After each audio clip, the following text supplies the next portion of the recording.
Supreme court ने राजनीति में बढ़ रहे अपराधीकरण को लेकर महत्वपूर्ण फैसला दिया। कोर्ट ने निर्देश दिया कि कोई भी राज्य सरकार हाई कोर्ट की अनुमति के बिना मौजूदा या पूर्व सांसद या फिर विधायक पर से मुकदमा वापस नहीं ले सकती। इस लेकर राज्यों से स्टेटस रिपोर्ट मांगी गई। यूपी सरकार की तरफ से दी गई रिपोर्ट 24 अगस्त को सुप्रीम कोर्ट में पेश की गई। रिपोर्ट को अदालत की तरफ से नियुक्त एमाइकस क्यूरी विजय हंसारिया ने पेश किया। इस रिपोर्ट में कई चौंकाने वाली बातें सामने आई हैं। यूपी सरकार ने बताया है कि 2013 के मुजफ्फरनगर दंगों से संबंधित 77 आपराधिक मामले वापस लिए गए हैं। जिन धाराओं में ये केस दर्ज थे उनमें अधिकतम सजा आजीवन कारावास है। यूपी सरकार ने केस वापस लिए, कारण नहीं बताया। साल 2013 में मुजफ्फरनगर में दंगे हुए थे। इनमें 62 लोगों की जान चली गई थी। हजारों लोग बेघर हुए थे। इस मामले में शिखेड़ा थाना इंचार्ज ने खुद ही नोटिस लेकर संगीत सोम, कपिल देव अग्रवाल, सुरेश राणा, साध्वी प्राची आदि लोगों पर भड़काऊ भाषण देने और समुदाय विशेष के खिलाफ उकसाने के आरोप में केस दर्ज कराया था। इन्हीं दंगों से जुड़े 77 आपराधिक मामलों को वापस लिए जाने की जानकारी यूपी की योगी सरकार ने अब दी है।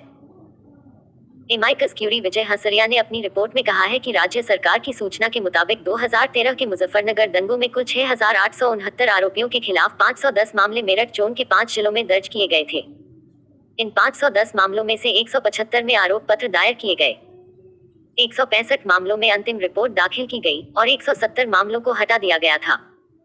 इसके बाद राज्य सरकार द्वारा सीआरपीसी की धारा 321 के तहत 77 मामले वापस ले लिए गए।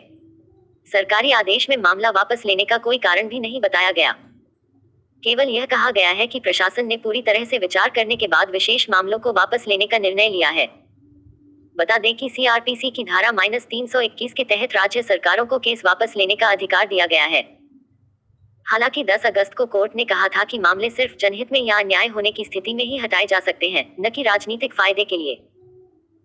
एमाइकस क्यूरी हंसारिया ने सुप्रीम कोर्ट को ये जानकारी भी दी है कि मुजफ्फरनगर दंगों से संबंधित जिन मामलों को वापस लिया गया है उन पर हाई कोर्ट सीआरपीसी की धारा 402 के तहत जांच कर सकता है। इन राज्यों ने भी खत्म कर दिए केस। एमाइकस क्यूरी विजय हंसारिया ने कई और राज्यों की स्टेटस रिपोर्ट भी कोर्ट में दाखिल की है। कर्नाटक सरकार ने भी यूपी की तर्ज पर बिना कोई कारण बताए 62 मामले वापस ले लिए हैं। स्क्रॉल की 3 सितंबर 2020 की एक खबर के मुताबिक पूर्व मुख्यमंत्री बीएस येदियुरप्पा की अगुवाई वाली सरकार ने पार्टी सांसदों, विधायकों और अन्य जनप्रतिनिधियों के खिलाफ दर्ज मुकदमे वापस लेने का फैसला किया था।